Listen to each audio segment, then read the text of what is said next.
people can jump on, and I see Lisa's on, so Lisa can help with the chat because I'll just be focused, right?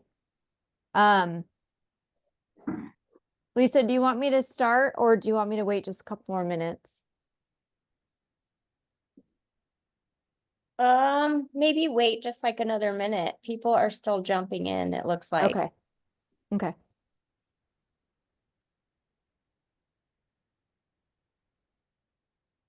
How are you guys all doing? You can unmute, say hi. Daryl, how's your wife doing? You're muted. Okay, there we go. Hi, Mara. Hey, how are you? I'm good, thank you. There we go. John Story ran into one of our agents at the airport. Kind of funny. Which agent? Miranda. Oh, that's funny. Yeah. Small world. Mm-hmm. Were they flying the same flight or just crossing paths? Crossing paths. Oh, that's cool. Yeah.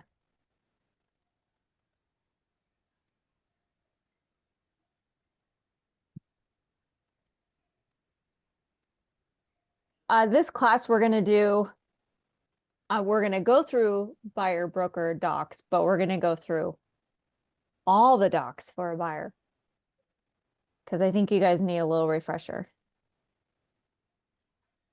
Sounds good. and show you how I use transaction desk. So,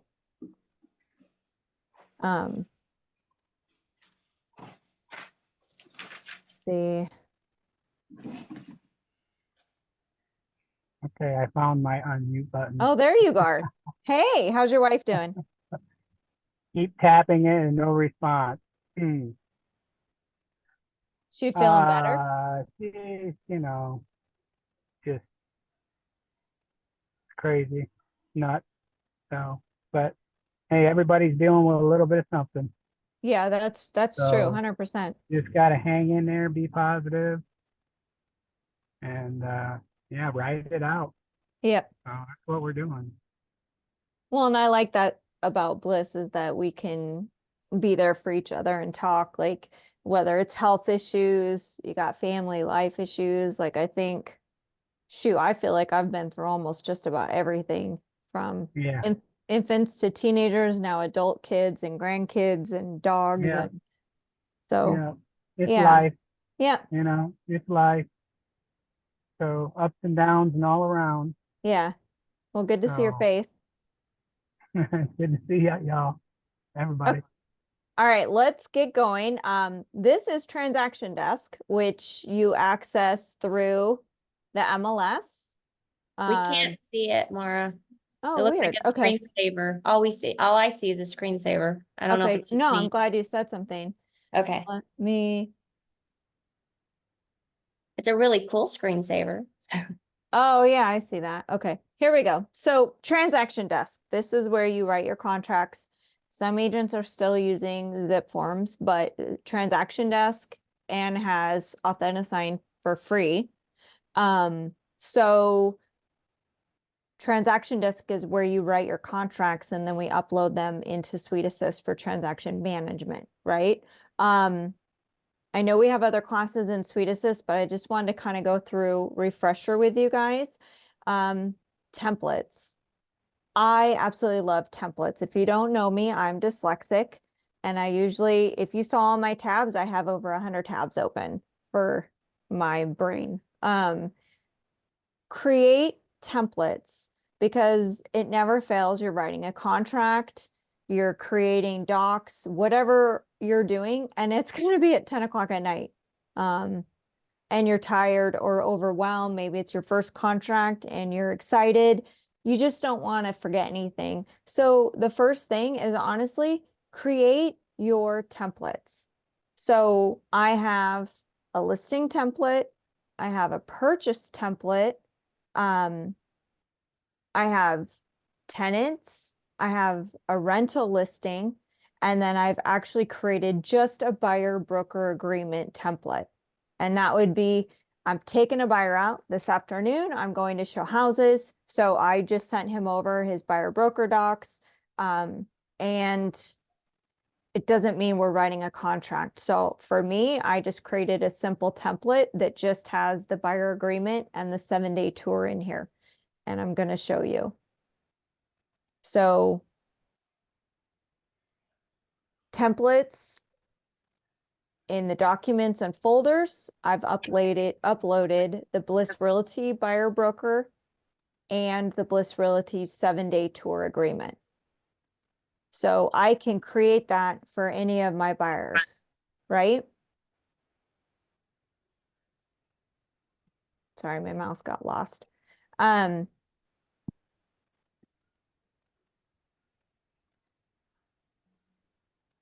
In my actual buyer residential purchase is what it's called. So when I actually have a buyer, we're getting ready to write an offer.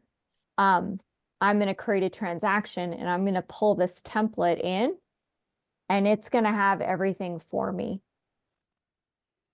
I have my Bliss commission instructions. I have my 7-day tour agreement, obviously the buyer broker agreement. I have my mold disclosure and the pool safety. Obviously, depending on the property, I don't have to use them in that transaction, right, guys? But it's in here built in for me so that I don't forget. And Mara, you have the Bliss rider to the buyer broker agreement attached to yours, right? Correct. So I'm gonna open it up and show you. Yeah. Okay, thanks. Yeah, it's the one document. It's in Suite Assist. Under forms is where you attach your library forms through AAR or the AR MLS or whichever library you're using, correct? So this is where I build out. I've got the wire fraud, the buyer advisory, market conditions. You can see the agency, the purchase contract.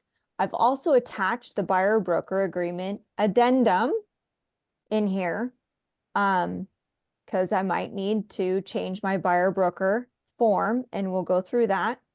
I have my fair housing and seller compensation. Sometimes I add the HOA addendum. The listing agent really should have that in their documents form. And again, depending on the property, this is just my template, guys. So we'll go through it. And I am actually going to delete this one here. I can delete. See that? It's so fun. The nice thing is when the forms get updated, Transaction Desk updates your forms for you.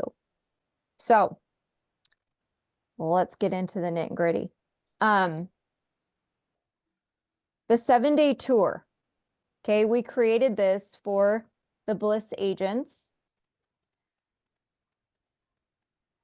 Can you guys all see that? Yes. Okay, so let's say I've got a buyer. I just did my buyer presentation. We're not sure we want to work together yet. Maybe, I mean, they're interviewing you just as much as you're interviewing them. This is one example you would use this form if you wanted to. You agree to get to know them. It's a 7-day trial, which you can also do that on your buyer broker agreement form is with your dates. But this is, hey, we're going to work from Sunday to next Sunday. The next step, and it says it in here, the next step would be that you're going into the buyer broker agreement form. But at this time, you're not charging them. They don't owe you a commission. Another way to use this form is maybe I have a buyer broker agreement signed with one of my buyers and I go out of town and I need Daryl to cover for me and go show some houses. Well, legally, he has to have a form signed, right, to go show houses. Well, they're already in a buyer broker agreement with me. So he would have them do a 7-day tour, right? That's a way he can help out, be protected, not get fined. And then I figure out between Daryl, we come to an agreement on compensation. Hey, Mara. Yep. I know you've got stuff you're already reaching out to Aaron for clarification on. Oh, I'll go Um, through it. Yeah, he already responded.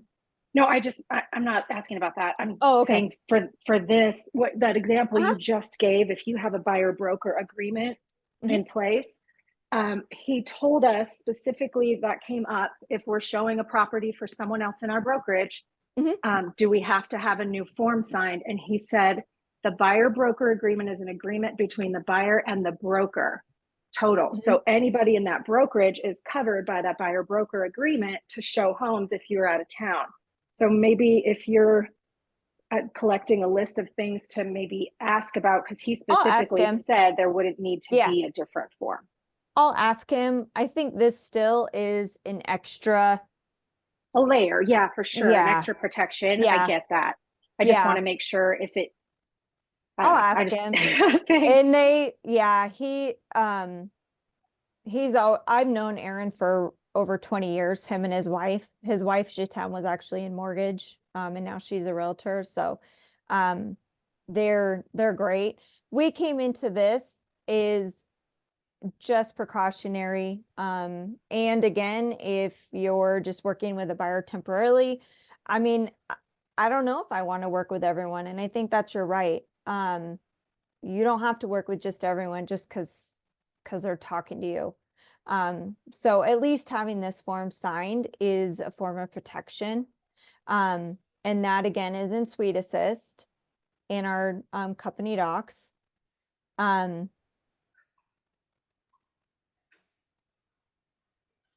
The buyer broker employment agreement. So this is between you. I mean, you can list out 2 agents. Maybe you have another agent on your team. You guys partner up. And the buyer, any buyers. The agreement should start that first day before you show a property to them. This has to be signed. And this should be included in your buyer presentation. You have to disclose what properties you're going to be showing them. And Aaron and I have been emailing. If you check all of these, fine. But most agents are doing a buyer broker agreement separately if it's a residential house versus maybe they're going to be doing a land. So if let's say you have a buyer that's strictly just looking for land, you would check the land box. And then down the road, they're like, you know what? We loved you so much. We now want to hire you to help us find a house. Well, then you would create another buyer broker agreement and checkbox residential. Does that make sense? This is where you Yes. would have 2 different buyer broker agreements with the same buyer. It's super, super important that you check. You have your agency. Oh, sorry, let me jump back up. They very much want us to list out the geographical area. So today, and this is part of your buyer presentation, is asking where are they interested in looking. You can't put Maricopa County. You can't put Pinal County. So today, my buyer, he's looking at Mesa and Gilbert. If he changes his areas, then I will do a buyer broker agreement addendum and change my area. Okay? Can we put anywhere in Arizona, or you want us to No. specify the cities? Has to be specified cities. Okay. You guys know this when you're talking to them. They already know. Some are even as specific to the zip codes. But again, if it changes, you just do the addendum. Okay? Your relationship is important. You still have to have a real estate agency disclosure checked between you and the buyer.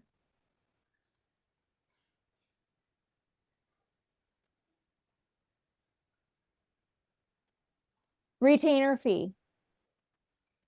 Lisa and I are still not sure about doing the retainer fees because there is no, collecting that applying it towards your compensation. How does it get housed with the bank? So on that right now, I would suggest not doing a retainer fee. I do know that in the past, when the gas prices got super high, buyer agents were charging that because of gas. But right now, I honestly am suggesting no retainer fee. So let's jump down to the broker compensation. Broker compensation comes down to, guys, part of your business model and your buyer presentation. No, goes back to the lawsuit. There is no set fee or amount. If you want to charge 5%, then put in 5% and show in your buyer presentation why you're worth that, right? If you're to do 3%, if you're going to charge 2.5%, some of you may just say, hey, my fee is, and write in just a flat fee, a flat dollar amount. Okay, super important that you don't start at 1% because they don't want to see addendums to this contract increasing that percentage. They would rather see it start at 3 or 4% and then you doing an addendum down to 2.5 or 2%. Okay. And I'll read an email that I have from attorney Aaron Green in some responses. Okay. But again, they don't want to see you increase. This should be, what is your compensation? Part of your buyer presentation should be also finding out, just like, does the buyer need closing concessions? Do they need help paying your compensation? This should be part of the pre-qualification with you, the buyer, the lender. No different than asking, okay, you need help with closing costs. What does that look like? Do we need 2%, 3%? So in your offer, that's when you would ask, we need seller concessions for 2% for the loan, right? And then you're filling out your form on the seller compensation, asking them to pay whatever you have on here. If it's a 3%, if it's a 2.5%, then that's what you're putting on your seller compensation form. They should match. If they So count, I'm sorry. no, go ahead. I was just gonna ask, so, okay, go high and then always we can go low later. But so for example, if we put 3% and the listing agent is only offering 2.5, in that same form, when we did our consultation, we would already advise them, if you needed the seller concessions to do that 50, Correct. that half percentage Yeah. from there to Yeah. cover our commission. Okay. Yeah. So that's a great example. You put 3 on here, and in your offer, the seller counters your seller compensation form, and they said they're willing to give you a 2.5% of the sales price. So based on how you guys have signed right now at closing, the buyer would need to pay you an additional 0.5%. Unless you do a buyer broker addendum to this and change that commission down to 2.5 to match. And I'm going to get into the new build stuff because I think that's a great example. I've already got 2 buyers under contract right now for new builds. New builds are offering anywhere from 3 to 4%, by the way. So we're talking about compensation, right?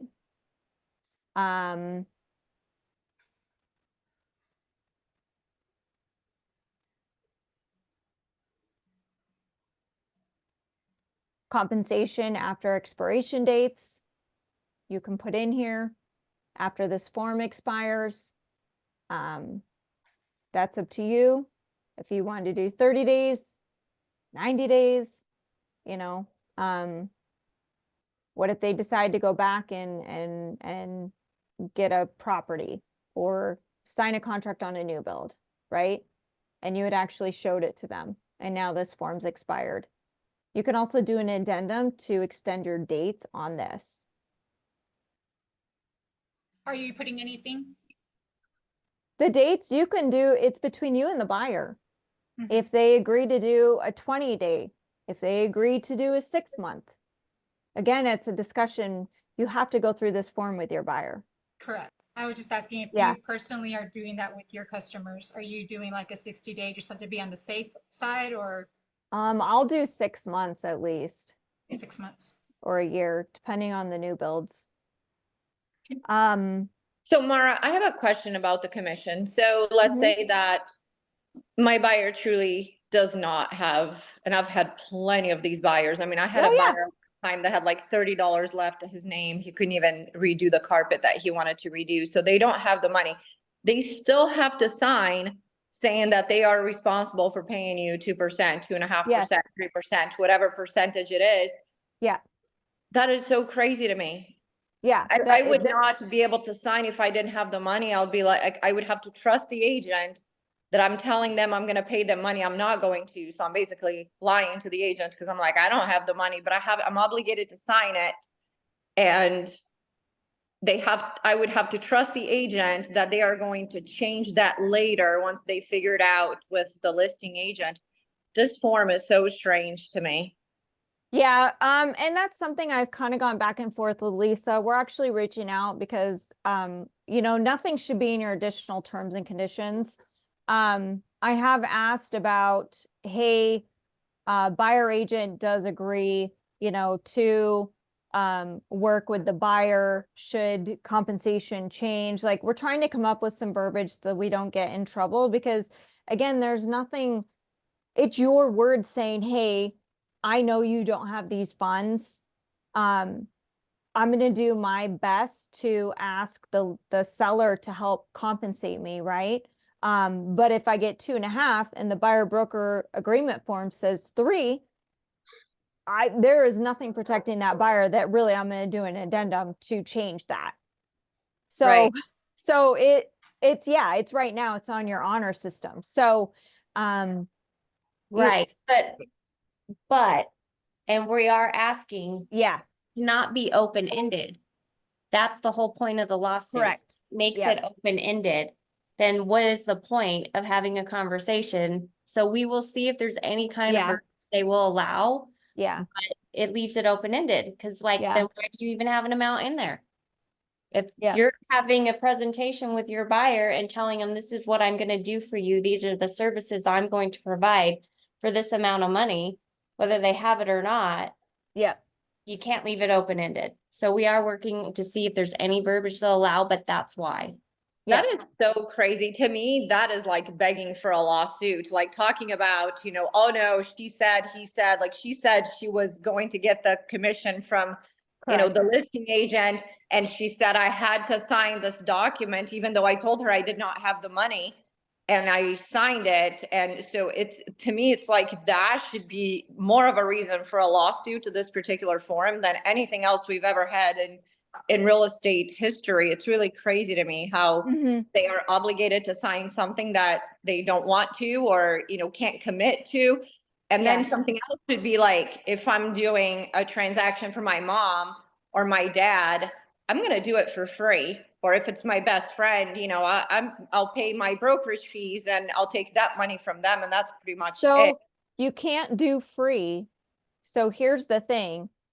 It's, you guys have to write down something. What you can do is, if you're asking for the compensation, it's you can give it to them for concessions so they can apply it towards their closing costs.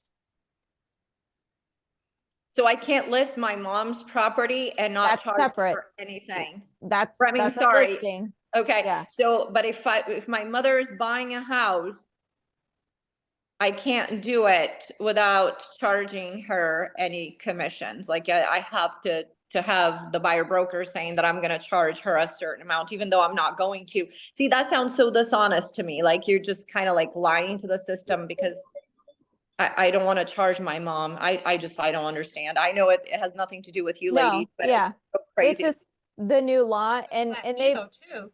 they've already changed the form already because we initially could even check a box when the buyer, so let's just say the buyer does not have the funds to pay your compensation, which guys, probably most buyers are not going to. And if you're offering on Open Door and OfferPad, your compensation needs to be included with the seller concessions. Super important. I know we've discussed that. So in the buyer broker addendum, it now states on the line 58 to 61, the broker shall show properties listings to the buyers regardless of compensation offered. So here's the thing, unless buyer submits it in writing. So this is where your additional terms and conditions would come in, stating, okay, if you ask the buyer, you do not have the funds to pay my compensation of 3% or 2.5%. We need to ask the seller for compensation help, correct? What happens if I am reaching out to the listing agents and I'm asking, hi, I want to show your property. Is it available? Is the seller paying buyer compensation? And the listing agent says no. Well, you need to let your buyer know, and they need to have it in writing before you even show that property. Do they want to see any properties where the seller is not willing to pay buyer agent compensation to cover your bum? Okay. If they say that, then you can say, and it's in your writing in your buyer broker addendum, okay, I am not going to show your property, listing agent, because you just told me, just to let you know, I'm going to move on. Good luck. And then let your buyer know, hi, this property at this address is not willing to help with seller concessions, buyer agent compensation. So we are going to pass on this, and I would document it. Email, text, just document it, right? And then move on. It's no different asking for closing cost help. You still reach out to the listing agent to ask about that. So now it's your question, is the seller willing to help with buyer broker compensation, buyer agent compensation? But it needs to be in writing whether or not the buyer still wants to see those houses or not. So Because I'm sorry. can we write on here? you need to write on there in the additional terms. They used to have a checkbox and it's already gone. Okay, so now we can say buyer agrees to only see properties that are offering buyer broker compensation. From seller. Mm-hmm. Okay. Beyond the addendum, right? On line You 78 can would do be- in an addendum, or you would write it in your additional terms under line 78 to 80. Right there. Mm-hmm. Okay. And it could be that you're starting out and they find out, hey, okay, you know what?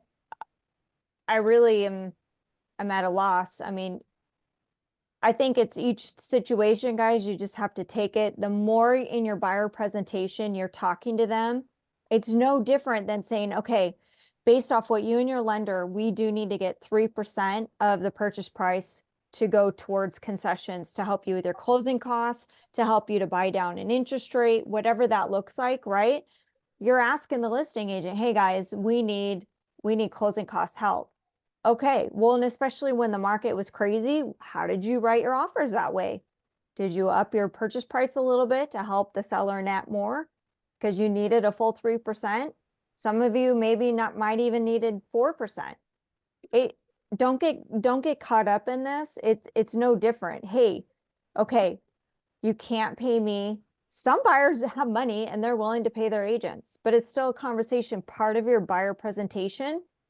And we've uploaded, it's in Suite Assist, the buyer presentation. I automatically have the buyer broker addendum and the 7-day tour in my presentation. It's in there. And there's no set fees. Again, this is based off your business plan, your model, which you can change. Just like when you take a listing, separate class, but you know, you need to explain to the buyer, what are you going to do for them for your commission? Well, I need to say compensation. Can't say commission anymore. Just a heads up. That is also so weird. I'm like, Mhm. what difference Yeah. is it, right? It means the Well, same thing. It's so bizarre. Like, how does that change anything? It's all changed, yeah. So we've also created a separate addendum. It's attached to the buyer broker agreement. It's in Suite Assist, guys, and we've written this out to protect different situations that you and the buyer sign an initial. That both buyer and buyer agent agree all fees were discussed in the buyer presentation and explained thoroughly in writing on the buyer broker agreement. Because, you know, before, buyers could go to court if the agent wanted to say, hey, you signed a buyer broker with me, you went and bought a property, you owe me a commission. And the buyer can say, well, I didn't know. I didn't know I was signing. I don't have 3%. I don't have money to pay you. I'm not doing this. And that's all they had to say. You could get out of it. So we've put in here that they understand what they're signing, right? Buyer understands if they purchase a for sale by owner, which is a FSBO property, new construction, exclusive listing, or any other types of listing property for sale, not offering buyer agent compensation, that the buyer is responsible for the entire buyer agent's fees, compensation, if any compensation was offered on any type of listing or home, less than blank. Buyer understands that they will be responsible for the difference listed on the buyer broker agreement and pay the buyer's agent.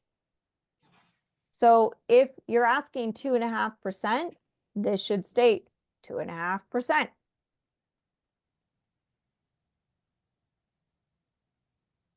The next paragraph is buyer's agent can also contact the seller's agent to request higher compensation. The amount of compensation can be negotiated between the multiple agents and not withheld, right? It's open. The buyers see it and the sellers see it.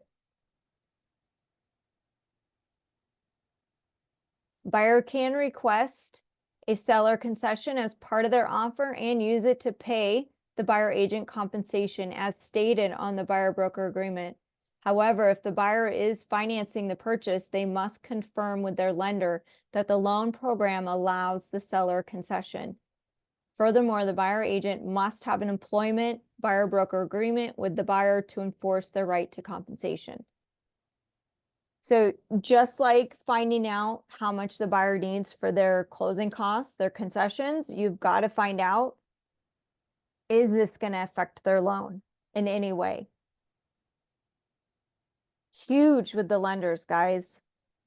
We always have to have a relationship with our lending team, because they'll also tell you how much to ask for and say, hey, I'm asking 2.5 for my compensation or 3. And then how much do we need for closing costs? Is this going to be okay? Or are we tapped out?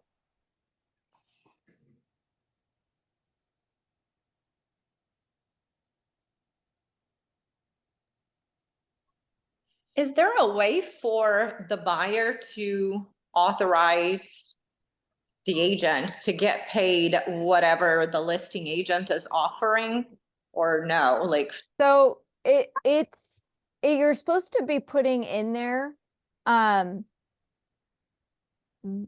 what your fee is worth.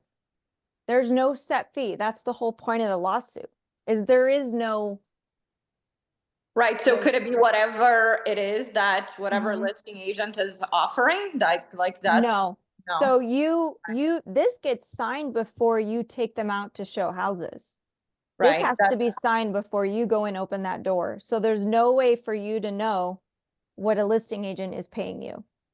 right. This is based off of your fees, your charges.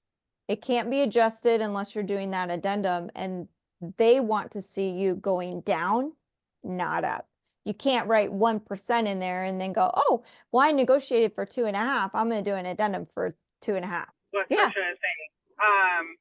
And I feel the same way, but I also look at it as like if for some reason, and something to cover with the buyer is if for some reason we can't get this amount and we can't negotiate what the compensation is, there's nothing that is saying that they have to buy that house.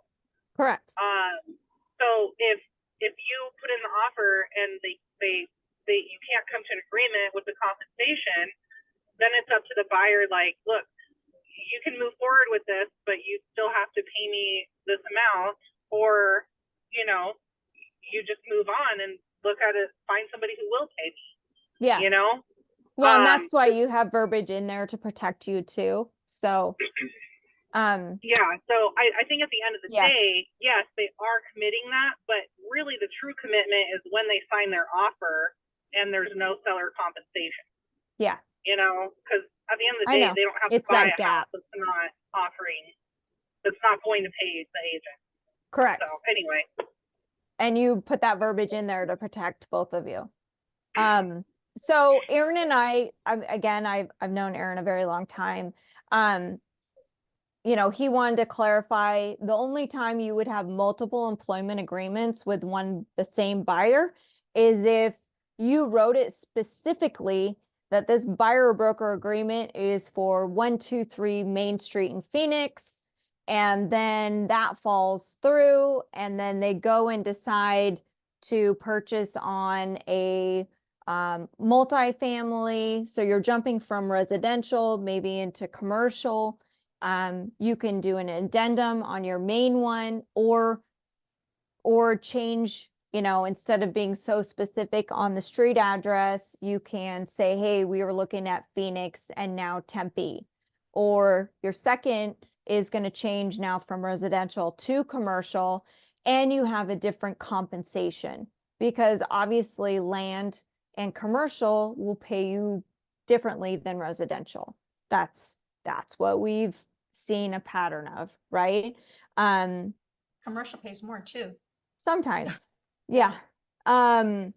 So that is where you may have multiple employment agreements with one buyer.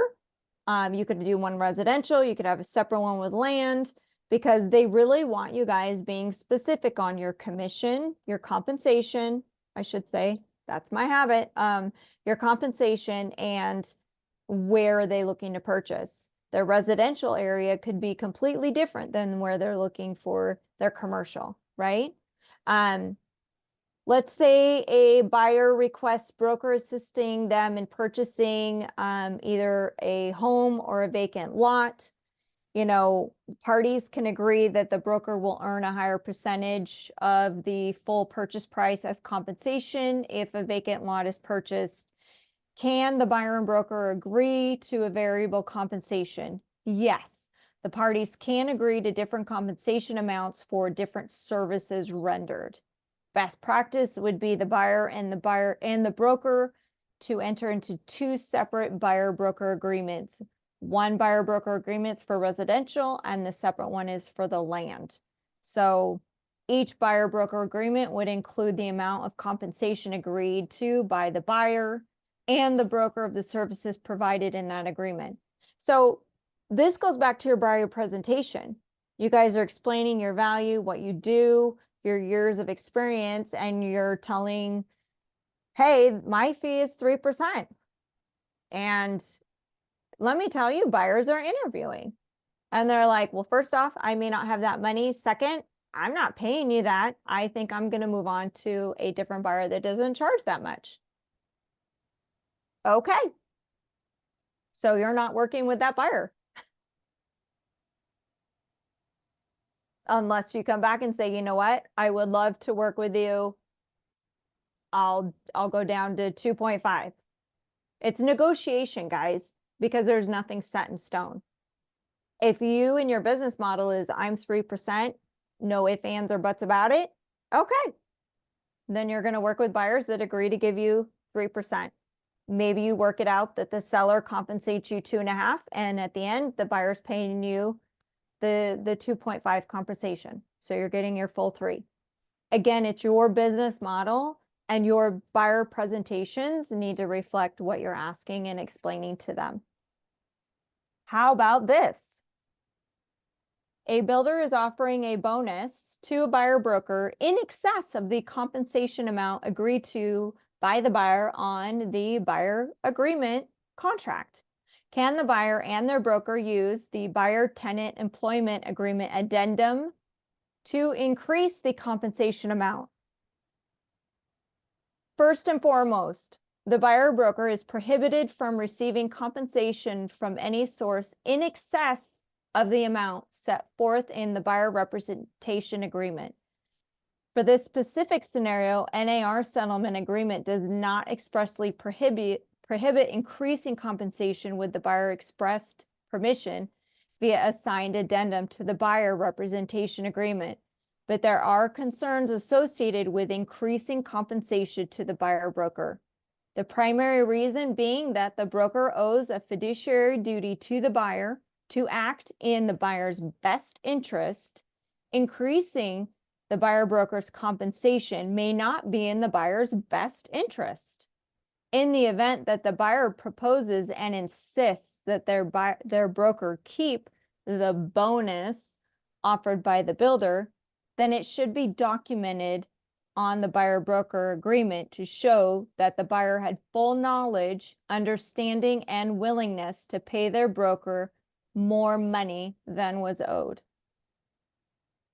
So that would need to be clearly spelled out on an addendum, because maybe originally you had 3% buyer broker agreement signed with your buyer, and they decide to buy in a new build community and they're offering buyer agent compensation of 4%.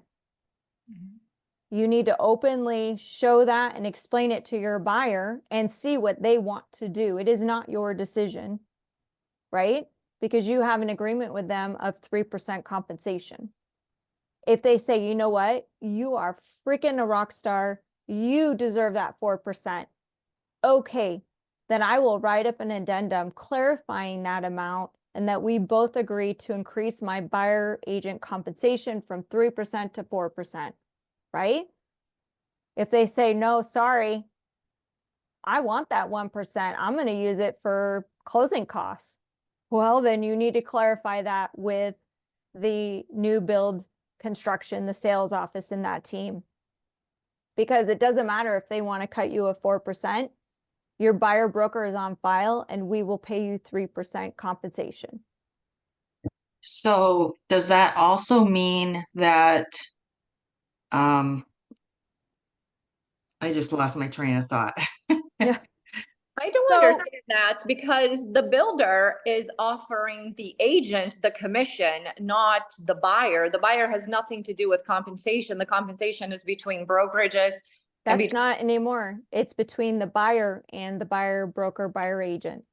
Okay, so Right, does it have to be specified then that it's a bonus or a, An additional increase to your An additional- compensation. just as long as it's worded somehow stating it doesn't have to be specific wording? Right.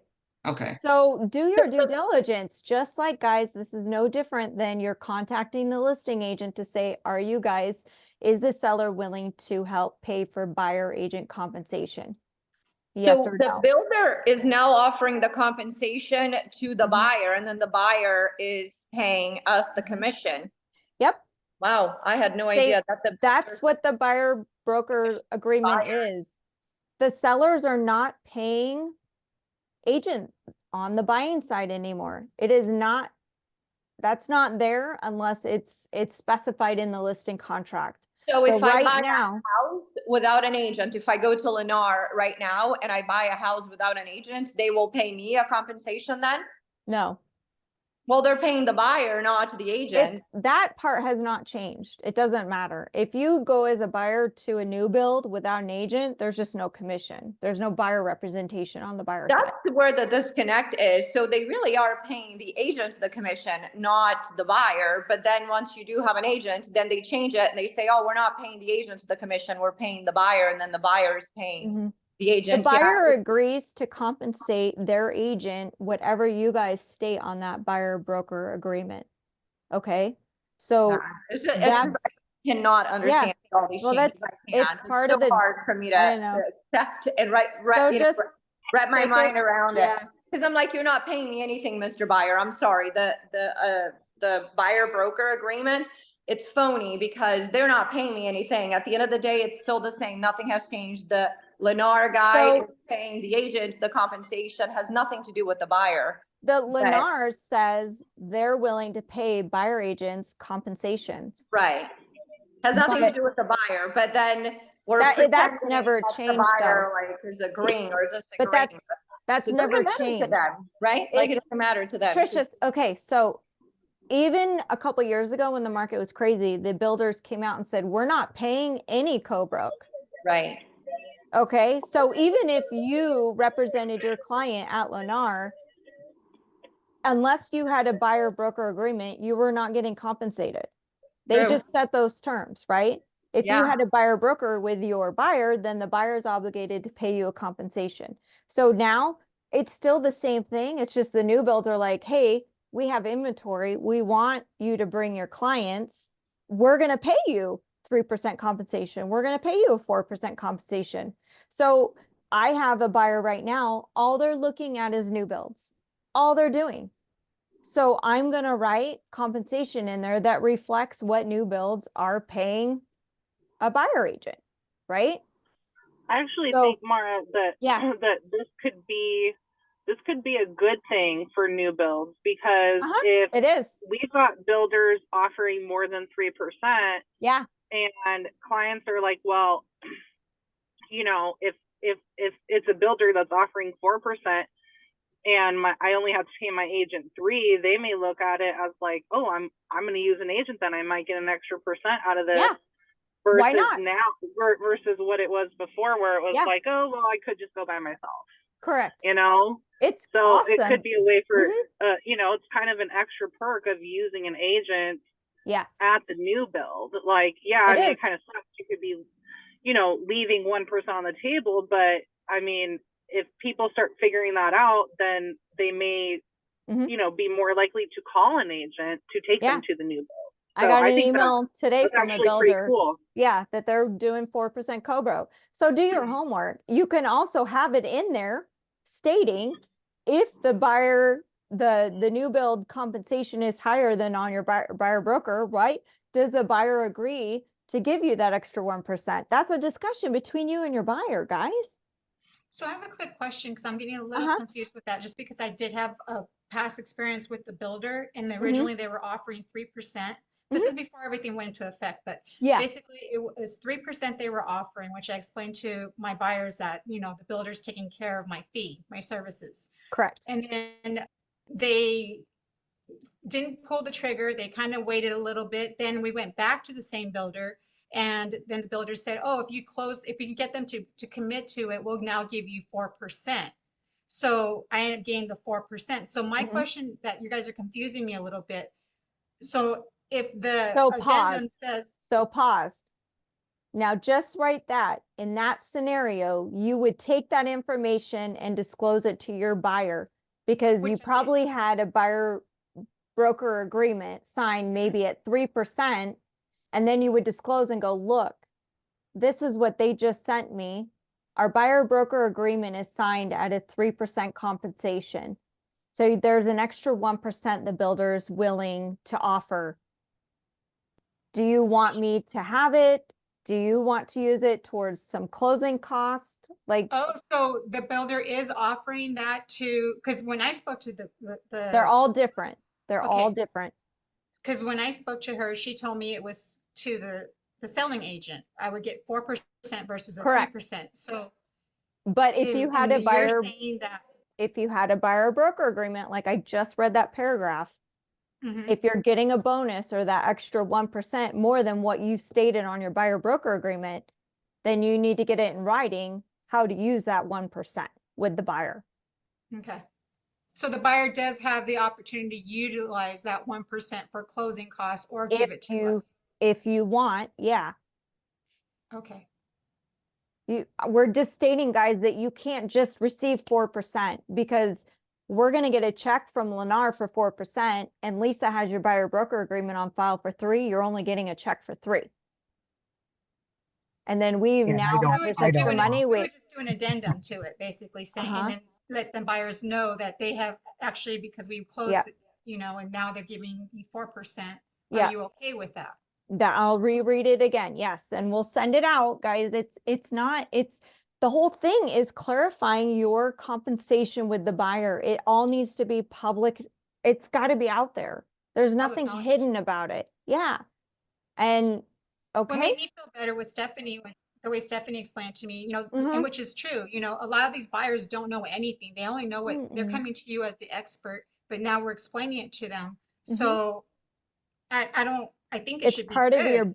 your buyer Yeah. presentation. Yes. They should be okay with it. And Mhm. if not, they'll speak up on it. I Yeah, don't feel and like we you should- could have it in your buyer broker agreement with them that if they go to look at a builder and like it says that your fiduciary duty to the buyer is to act in the buyer's best interest always, right? Yes. Increasing buyer broker compensation is not always in the buyer's best interest. In the event the buyer proposes and insists that their broker keep that bonus or that extra 1% offered by the builder, it needs to be documented to show that the buyer had full knowledge, right? Understanding and willingness to pay their broker more at closing than what was owed and stated on your buyer broker agreement. That's all, guys. Not all new builds are offering 4. A lot are doing the 3. But do your due diligence when you're calling in to set up your appointments. Ask, what is your co-broke? Have that discussion with your buyer. Hey guys, we have a buyer broker agreement form signed at 3%. This one's doing an extra bonus. We could use it for something. I just need to know how, right? If you don't state it, then yeah, it's going to be a problem. And we have to let that builder know, hey, we only have a 3%. So this is how things have changed. This is what we've got to do. Do a good buyer presentation, which we have a class coming up on that.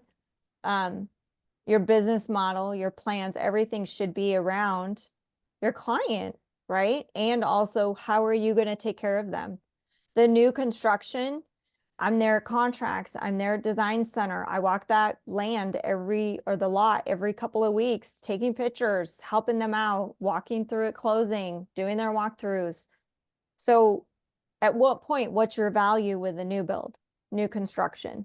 Some agents go register and they're gone. Yesterday, I renegotiated earnest money for a client from $20,000 down to $7,500. Right there, I just proved my value. My client called me late last night, ecstatic, because they didn't have 20,000. So they broke it up. In the olden days, the seller automatically just paid both agents. But the problem with that is that the listing agent was not always honest on representing, right? Dual agency, or how much commission was going to, or I'm sorry, compensation was going to the buyer agent versus the listing agent. And now it's very spelled out in the listing contract. And now the buyer broker is in contract with you and the buyer. It's stating your compensation. But the positive too, you're not going to be wasting your time with buyers out driving around days on end and they never purchase. Yep, window shopping. Or they work with 5 different agents. I can't tell you how many text messages I get from those events. Do you have any flips? Do you have any of this? And I respond, let me know when you're going to sign a buyer broker with me and I'll respond to your text. Get you properties. Why would I waste my time? So know your value. Your value should be in the buyer presentation, right? And yeah, If you're representing a family member, if you can get your compensation covered by the seller and it can be part of the concessions, if the lender's okay, then why not do that? Why not help them out? Right? Again, they do not want to see addendums increasing your compensation. They would rather see addendums lowering it if you need to help out the buyer. And then also clarifying, does the buyer want to see properties with or without seller concession, seller compensation? Because it's not just the rules, the MLS, the NAR, the AAR, we have our ethics to follow.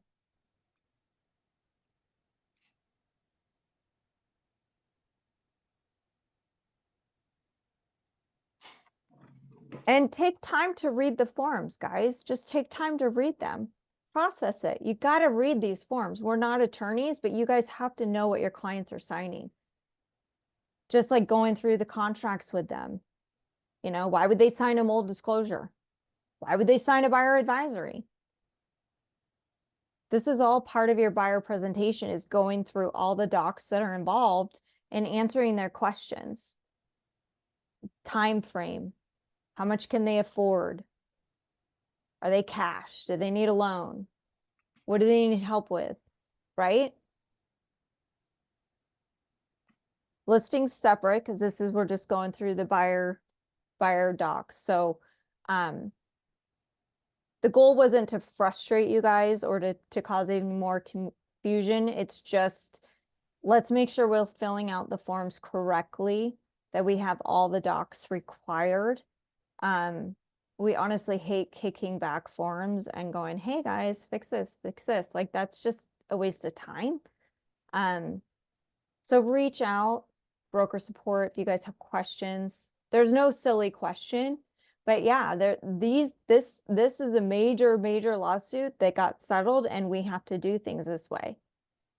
Make sure that you're not talking about compensation and properties on your marketing, on your signs. Like, we can go into that more on the listing side, but again, it's your buyer presentation, and I always go back to that, whether you're doing it on Zoom, if you're doing it in person, is explaining your value. What are you doing for this buyer? You're helping them out with the terms, you're helping save their earnest money, right? You're helping them buy a property, you're looking through inspections, right? You're helping with appraisal. So know your worth and then explain it. And that was the point of the lawsuit, is that there's no set compensation. Some of the brokerages were saying, oh, you can't take less than this. That's not right. We've never said that. So especially repeat clients, right? Take care of them. But find out what they need help with, and then work with your team, work with the lender to find out how to write a good offer, how to get fees covered, right? To help them. The interest rates are dropping, guys, and they're going to keep getting low. Buyers are coming out. So know your docs. It's exciting. How many agents are walking away? And let me tell you, we had I get emailed every week from the real estate schools, the rosters. Hundreds of agents are signing up to get their license. So I will just tell you, you either can figure this out or maybe not, because the new agents, this is what they're learning, and they're like, great. They don't know any different way. They don't know the past. They don't care. They just want to be successful. In the end, actually doing this, you have a way to make more money helping and working with buyers versus the listing agent shortchanging you. And that's what I've always experienced. And also not wasting your time. There's buyers that you'd go and look at properties and they're like, I don't know. But as the interest rates change, buyers are coming out and they're interviewing. Most of them are interviewing. I've even had refer agents, clients referral, still interviewing. So make sure your buyer presentations are on par, you have checklists, maybe you're making your Buyers Academy videos. Don't make them talking about the forms, we don't want that, but prove your value and talk about things that you know and the processes and how you're gonna help buyers. And yeah, like Steph says, do you really need a 4% commission? Like use that as like a line of like, hey, let me negotiate, get that 4%, and then I'll give you 1% towards your closing costs, right? It's your business. No different than if you were to give a buyer a home warranty and you're paying it out of your compensation, right? Or helping them out with an appraisal or something. So again, if you guys ever have questions, reach out. Let me see any more chat questions. Do you guys have any other questions? Because I don't want to take up everyone's time. I know it's just different. I've never used the buyer broker form till now, my 20 plus years. Because I also didn't want to be in a contract with someone if I didn't like them. So that's where you can write this for 10 days if you want. You can do your 7-day tour and trial. And I always put it back on you guys, you're interviewing them. You don't have to work with them. So if you go into that with that mindset, you know, you're not hungry, then it's okay. Hold on, you didn't like somebody? Yeah, I've actually fired buyers and sellers. You know, part of your presentation is finding out communication and setting boundaries, finding out about them, right? Building rapport. Or I start getting into it and I'm like, I don't want to work with you. I don't like you. You have no respect for me. Don't care. Nope. Peace out. And that's okay. You're going to spend all your time with this one person and it's an energy suck when you could go out and attract other people that you like. And that do want to work with you and respect you and are thankful for you. You're going to see other brokerages popping up saying, oh, I just charge $500. I'll write you a contract. Guys, we do a lot more than just writing that contract. And that's in your buyer presentation. And let me tell you, they can go pay an attorney all day long to write a contract. An attorney is not going to sit and show them 20, 30 houses and spend their weekends showing houses and answering their phone and their email, right? So you're not going to win all of them. Just like if a buyer says, you know what, I'm not going to pay you 3%. I spoke to another agent, they're going to do 1%. Great. You go work with that agent. You go find out what you get for 1%. Have fun. Right? No different than on a listing side. So, but reach out. Lisa and I are always available.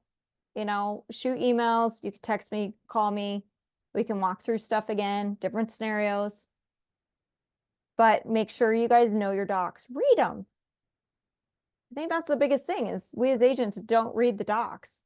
And just going through this, they already updated the buyer broker agreement. They already made a change. So, you know, the buyers that want to work with you will, and just have confidence in that. Okay. So have fun. The market's picking up. It's a great time. There's never a bad market to be a realtor. So, yeah. You guys good? Yep. Okay. Thank Okay. you. I will talk to you guys later. Okay. Have a great day. You too. Bye.